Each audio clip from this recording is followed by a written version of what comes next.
Good morning everyone. Once again I am here with a new video lecture on narration. In my last videos we have talked about the definition of narration. We have talked about how to change from direct to speech in terms of assertive sentences and the other interrogative sentences. Alright.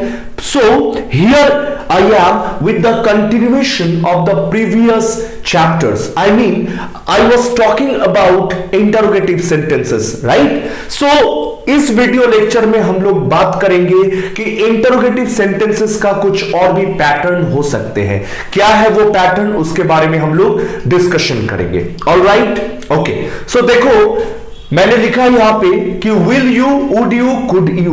बेटा कुछ ऐसे भी sentences होते हैं interrogative sentence, है ना, जिसमें आप लोग देखेंगे कि विल यू कभी कभार हम लोग कुड यू का यूज करते हैं और कभी कभी वुड यू का भी यूज होता है. जैसे तुम सेंटेंस देख सकते हो कि उसने कहा will you be there on Monday, तो ये भी एक क्वेश्चन है जहां पे हमने विल यू को यूज किया.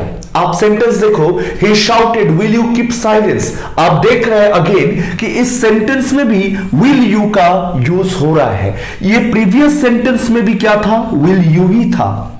अब देखो थर्ड सेंटेंस मैंने लिखा he said comma inverted comma would you like a lift, right? अब देखो इस सेंटेंस में मैंने क्या चीज का यूज किया है, I have used about would you. मैंने क्या चीज यूज किया है, मैंने वुड यू का यूज किया है. तो जो भी सेंटेंसेस इस तरह से could you, would you, will you इस तरह का यूज होता है, तो अब मुझे यह सीखना है कि हाउ टू चेंज देम, कि उसको हम लोग चेंजिंग किस तरह से करते हैं. तो देखो यहां पे एकदम देख सकते हैं कि he said will you be there on Monday.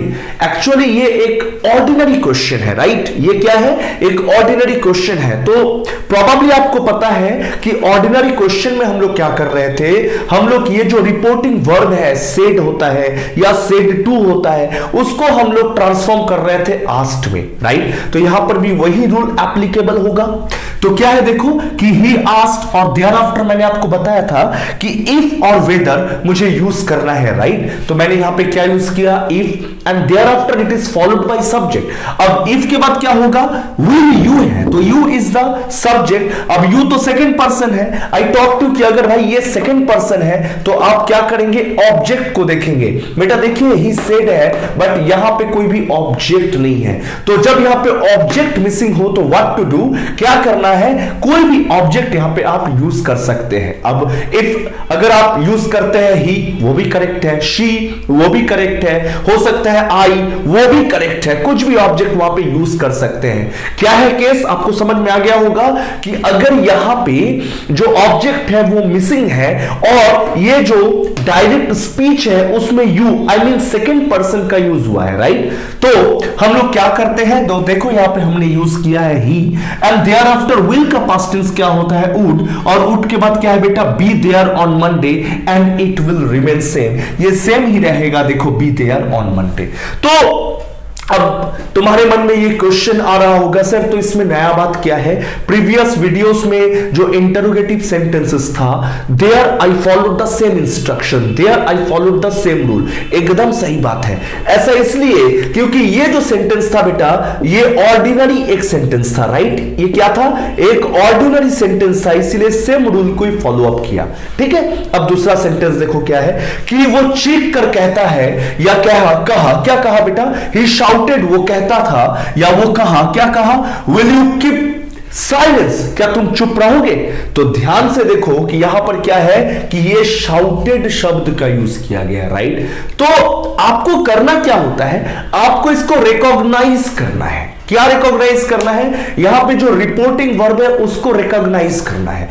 Previous जो था सेड, इसको आपने क्या रिकॉग्नाइज किया कि सर यहां पे आस्क्ड होगा. क्यों आस्क्ड होगा, शायद आपको रूल पता हो, आस्क्ड इसीलिए होगा क्योंकि ये एक ऑर्डिनरी क्वेश्चन था. तो ऑर्डिनरी सेंटेंस में या ऑर्डिनरी जो क्वेश्चन बेस्ड सेंटेंस था, ordinary question based sentence, okay, ये जो ऑर्डिनरी क्वेश्चन बेस्ड सेंटेंस था इसीलिए आपने यहां पे आस्क्ड यूज किया.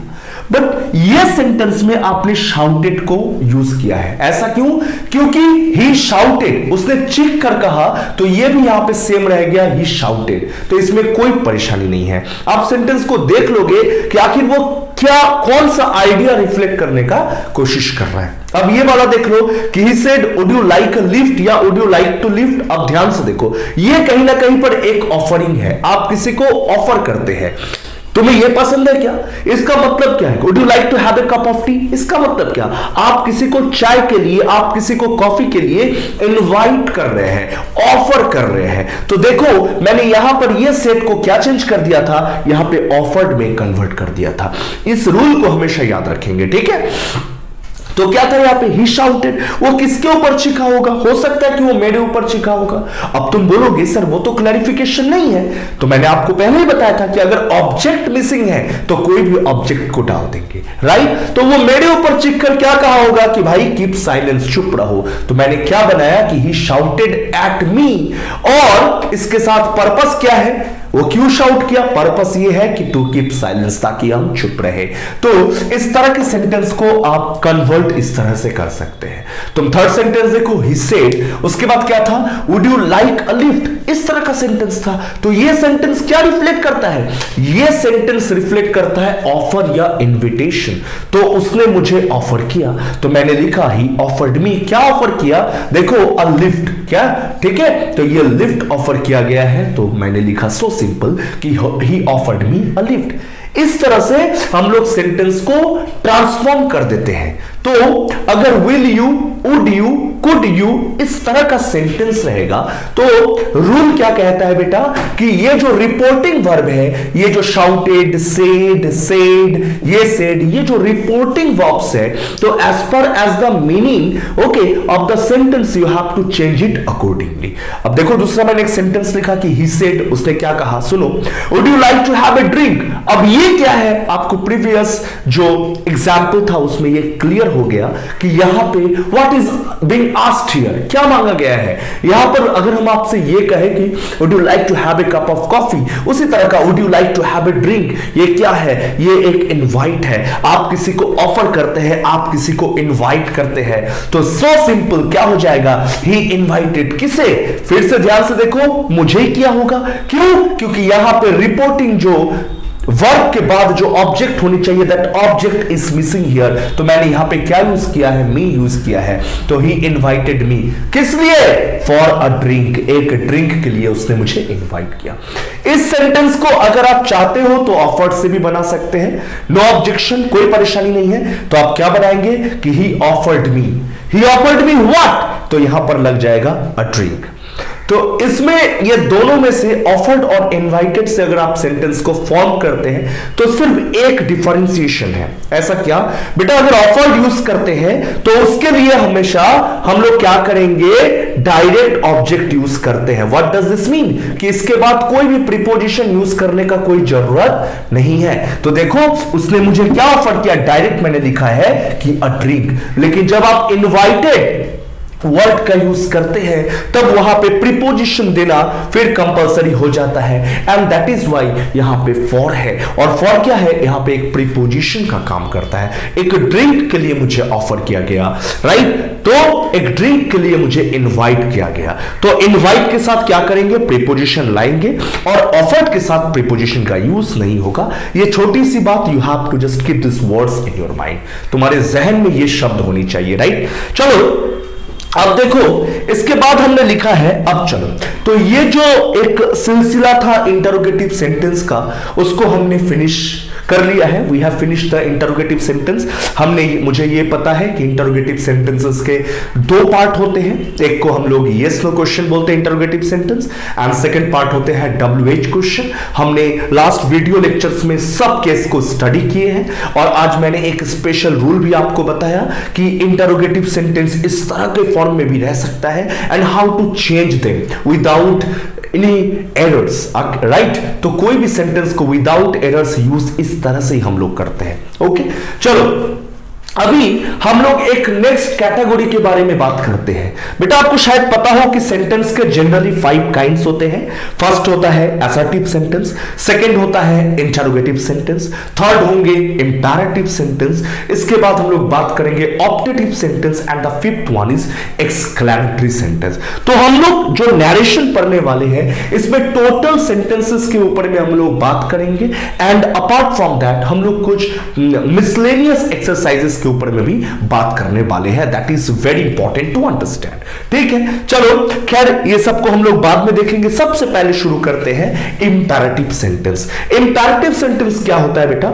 जो भी सेंटेंसेस से आप किसी को ऑर्डर देते हैं, हो सकता है आप किसी को रिक्वेस्ट कर रहे हो, आप किसी को वार्न कर रहे हैं, किसी को सतर्क कर रहे हैं, किसी को सावधान कर रहे हैं, राइट? ये भी बात हो सकती है। हो सकता है कि आप किसी को एडवाइस दे रहे हैं, सलाह दे रहे हैं, आप किसी को कोई भी चीज करने के लिए प्रोहिबिट कर रहे हैं, आई मीन टू से मना कर रहे हैं।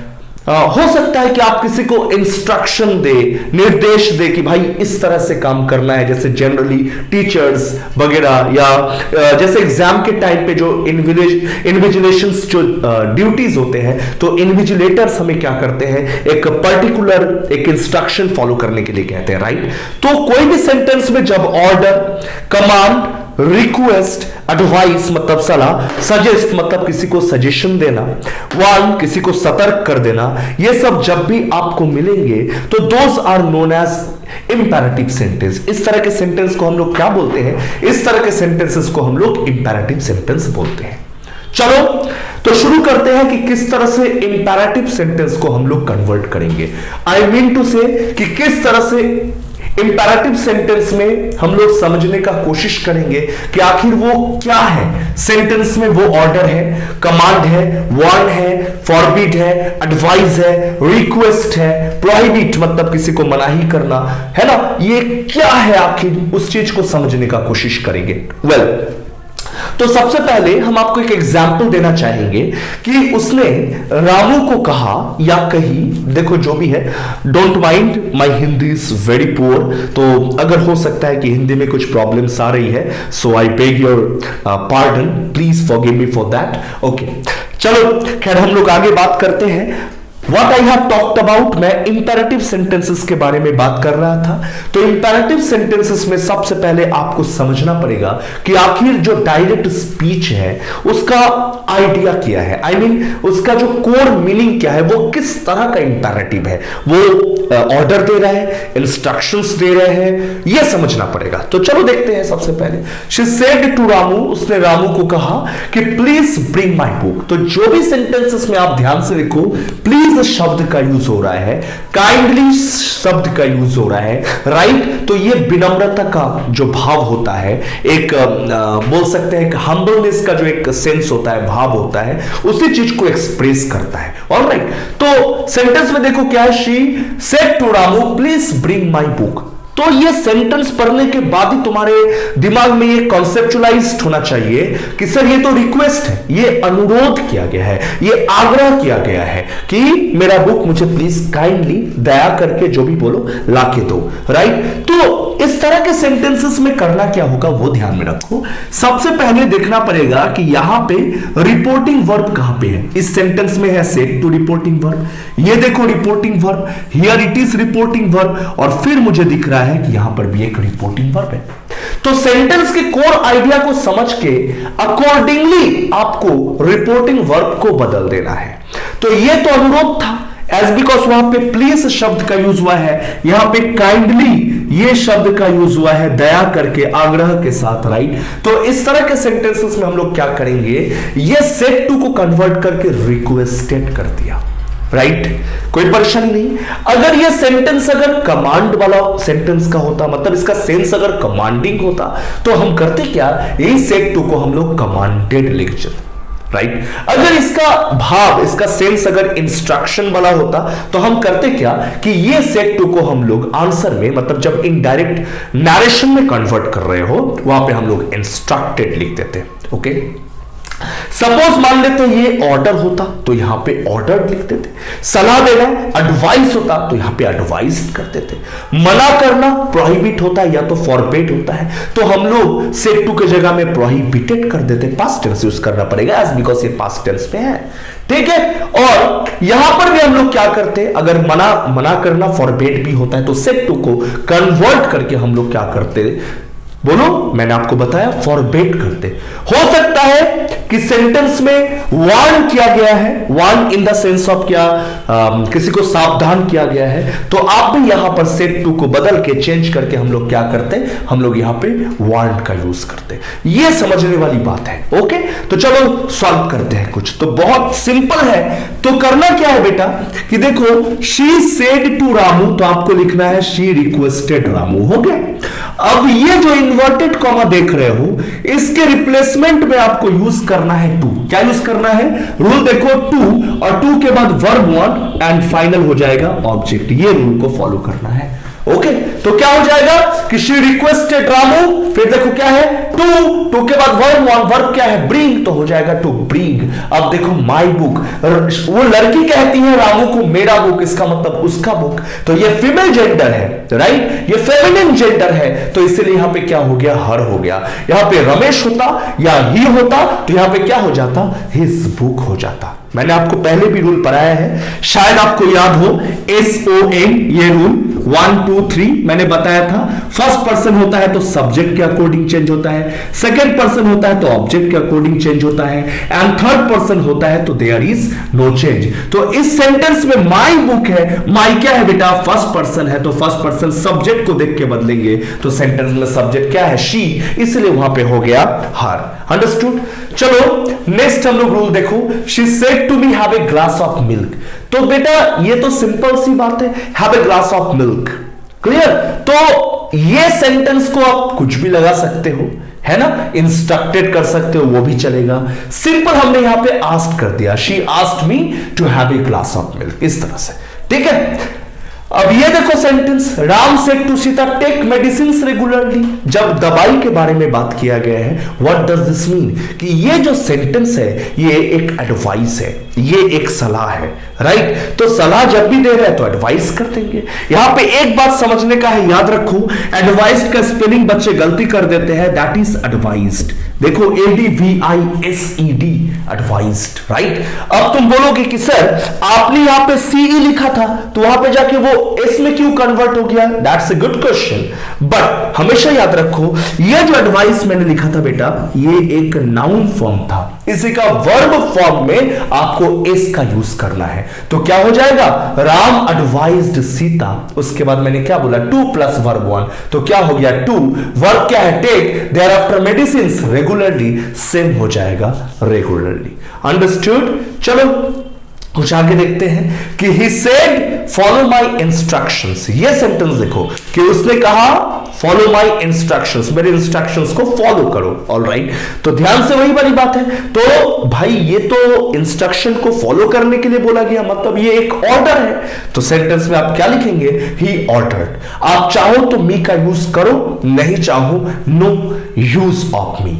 क्यों बेटा, क्योंकि यहां पे ऑब्जेक्ट मिसिंग है। आप चाहो तो यहां पे डायरेक्ट लिख सकते हो कि he ordered to follow his instructions, that is also correct, ठीक है। मैंने यहां पे ऐड कर दिया कि probably उसने मुझे ही ऑर्डर किया होगा, तो he ordered me to follow the instructions या follow his instructions, इस तरह से, ऑलराइट। शायद आपको समझ में आ रहा होगा, कोई दिक्कत नहीं है, ओके।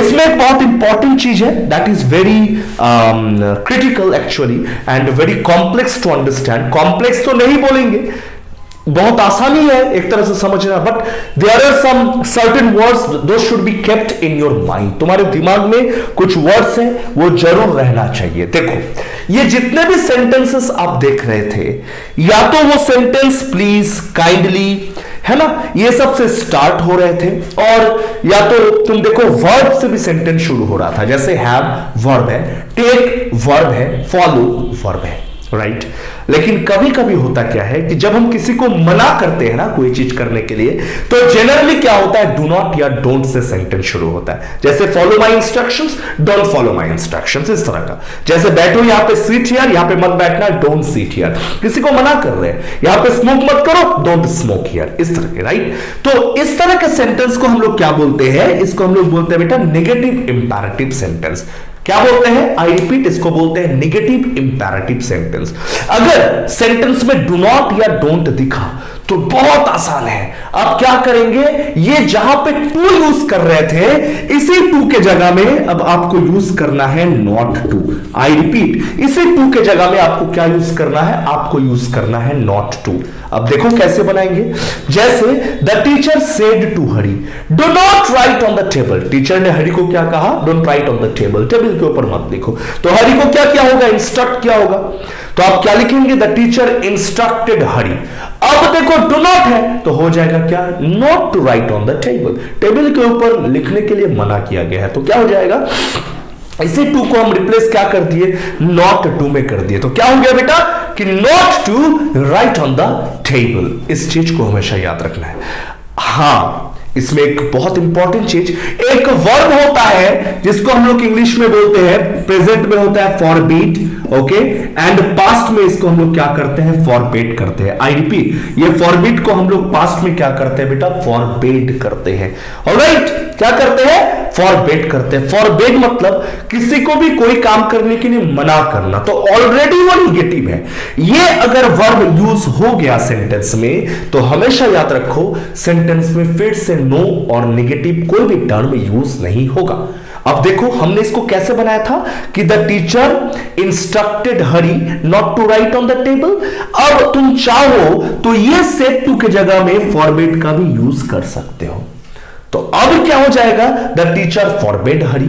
अब मैंने आपको बताया था कि ऑलरेडी ये नेगेटिव टर्म में होता है, तो यहां पर कौन सा रूल फॉलो करेंगे, this rule is to be followed. तो क्या हो जाएगा, to write on the table. समझ में आ रहा होगा आपको कि बेटा ये जो देख रहे हो, requested, asked, advised, order, instructed, ये जो वर्ब है ना, ये नेगेटिव वर्ब नहीं है, इसका पॉजिटिव एक मीनिंग रहता है। लेकिन फॉरबेड में मना करना होता है, मना करना में ऑलरेडी ना हिडन है, छिपा हुआ है। इसीलिए इस तरह के सेंटेंसेस में आप क्या करेंगे, आप अगेन नॉट और नो का यूज नहीं करेंगे। That is very important to understand. I hope यहां तक आप लोगों का क्लियर हो गया होगा। ओके, इसके बाद हम लोग और भी डिस्कशन करने वाले हैं, जो इंपैरेटिव सेंटेंसेस के कुछ और भी एस्पेक्ट्स है उसको डिस्कशन करने वाले हैं। तो देखो मैंने लिखा है एम्फैटिक इंपैरेटिव। कुछ इंपैरेटिव सेंटेंस है जिसको हम लोग एम्फैटिक बोलते हैं। एम्फैटिक का मतलब क्या होता है, जब कोई भी चीज को एम्फेसाइज करते हैं, जोर देकर कहते हैं। जैसे हम बोले कि कल मेरे घर पे आना, come to my house tomorrow. अब इसी को जोर देकर करना है, किसी को साग्रह निवेदन करना है, रिक्वेस्ट करना है वेरी पोलाइटली, तो हम क्या बोलेंगे, अगर या आप ऐसे भी यूज कर सकते हैं, please come to my house, ऐसे भी है। लेकिन जब इसको एम्फेसिस करेंगे तो जोर देकर कहेंगे तो हम लोग क्या करते हैं, डू का यूज करते हैं। जैसे do come to my house tomorrow, कल मेरे घर पे जरूर आना। समझ में आ रहा है, ठीक है। तो एक्चुअली डू का यूज तब हम लोग करते हैं, जनरली आपको पता है नेगेटिव सेंटेंस या जो क्वेश्चन मार्क होते हैं इंटरोगेटिव में डू का यूज होता है, डस का यूज होता है। But apart from that do का यूज हम लोग तब भी करते हैं जब कोई भी सेंटेंस को हम लोग को फोर्सिबली बोलना हो। जैसे हम खाते हैं आई ईट, लेकिन हम खाते तो है, हम यहां पे फोर्सिबली बोल रहे हैं, तो हम इंग्लिश में क्या बोलेंगे, आई डू इट। अब देखो वो आता है, इंग्लिश होता है ही कम्स। याद रखो ये कुछ स्पेशल रूल्स है, लेकिन जब जोर देकर उसके बाद में बोलेंगे वो आता तो है, तो हम क्या बोलेंगे, ही डज कम हियर। ये भी एक स्ट्रक्चर है सेंटेंसेस का। जनरली इस तरह के rules those are rarely found in the book, लेकिन ये सब कॉन्सेप्चुअल्स है, ये सबको दिमाग में रखना है, राइट। तो ये देखो सेंटेंस कैसे हुआ है कि he said to me, comma inverted comma, do have a cup of coffee please. तो यहां पे डू का यूज किया गया है। देखो हम ऐसे भी बोल सकते हैं, have a cup of coffee please, एक कप चाय पी लीजिए, एक कप कॉफी पी लीजिए, लेकिन जरूर पीजिए, it's my polite request, it's my cordial request. तो इस तरह का सेंटेंस देखो, तो जब भी ये डू और डस से सेंटेंस को स्टार्ट कर रहे हैं, देयर आफ्टर वर्ब है, तो हमेशा याद रखो ये एम्फेसाइज वाली बात हो रही है। इंपैरेटिव सेंटेंस में भी एम्फैटिक सेंस होता है, एम्फेसाइजेशन का जो सेंस होता है वो जरूर होता है, राइट। तो इस तरह के सेंटेंस को कन्वर्शन का रूल बहुत ही तरीका है, आसान है। He said to me do have a cup of coffee please, ऐसा सेंटेंस था। तो जैसे इस प्लीज लग गया तो आपको तुरंत समझना है कि ये सेड टू जो है ये कन्वर्ट हो जाएगा रिक्वेस्टेड में। ओके, तो हमने क्या कहा कि ही रिक्वेस्टेड मी, और सेम रूल को फॉलो करना है। क्या बेटा, टू वर्ब वन ऑब्जेक्ट, तो क्या हो जाएगा, to have a cup of coffee. Please का यूज नहीं करेंगे एज बिकॉज प्लीज के सेंस में ही हमने रिक्वेस्ट को यूज किया। ओके, फिर देखो दूसरा sentence, she said to me do come again. तो ही, फिर से देखो शी, इसका मतलब डू कम अगेन। मैंने आपको बताया ये निवेदन है, एम्फेसाइज है, रिक्वेस्ट के साथ बोल रहे हैं जरूर आओ, जरूर आइएगा, है ना। तो हम लोग जब कोई भी शॉपिंग मॉल वगैरह में जाते हैं, कोई भी शॉप्स में जाते हैं, कुछ परचेस करते हैं, उसके बाद कस्टमर जैसे बाहर निकलते हैं, हम लोग जैसे ही बाहर निकलते हैं तो शॉपकीपर क्या बोलते हैं, ma'am sir do come again. तो वो एक साग्रह, मतलब एक बोलते हैं ना हम्बलनेस के साथ एक रिक्वेस्ट है। तो इसीलिए इस तरह के सेंटेंस में बेटा रिक्वेस्टेड से ही बनाओगे। ऑलराइट, तो ही सेड टू मी तो हो जाएगा he requested me. Again you have to follow the same rules. Okay, so you are required to follow this rule, to plus verb one plus object. तो देखो मैंने क्या लिखा, टू कम अगेन। ओके, हाँ, यहां पे एक इंपॉर्टेंट बात है, बच्चे गलती करके इसको मेन वर्ब बना देंगे, नहीं, दैट इज रॉन्ग। ये डू को आपको मेन वर्ब नहीं बनाना है। ये डू का सेंस ये क्लियर करता है कि भैया यहां पे जो सेड टू देख रहे हैं वहां पे आपको रिक्वेस्टेड शब्द का ही यूज करना है। तो यहां पे टू प्लस वर्ब वन जो ऑब्जेक्ट देख रहे हो, तो ये क्या हो जाएगा, टू के साथ ये वर्ब के बारे में बात कर रहे हैं, that is the main verb, तो हो जाएगा टू कम अगेन। क्लियर। तो स्टूडेंट्स, आज हमने क्या बात किया, आज हमने बात किया था कुछ स्पेशल रूल्स जो इंटरोगेटिव सेंटेंसेस से रिलेटेड थे।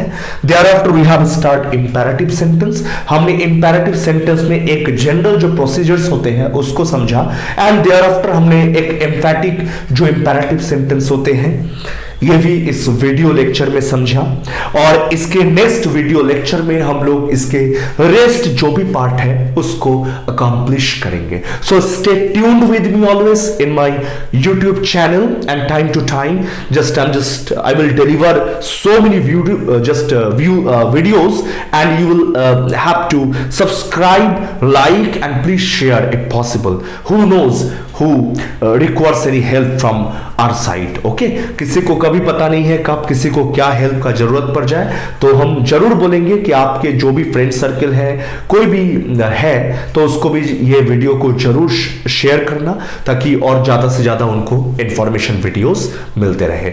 Okay, so this is the end of this session. Okay, and in my next video lecture we will continue it, okay, in a very well versed manner. Thank you so much. Take care. Bye bye.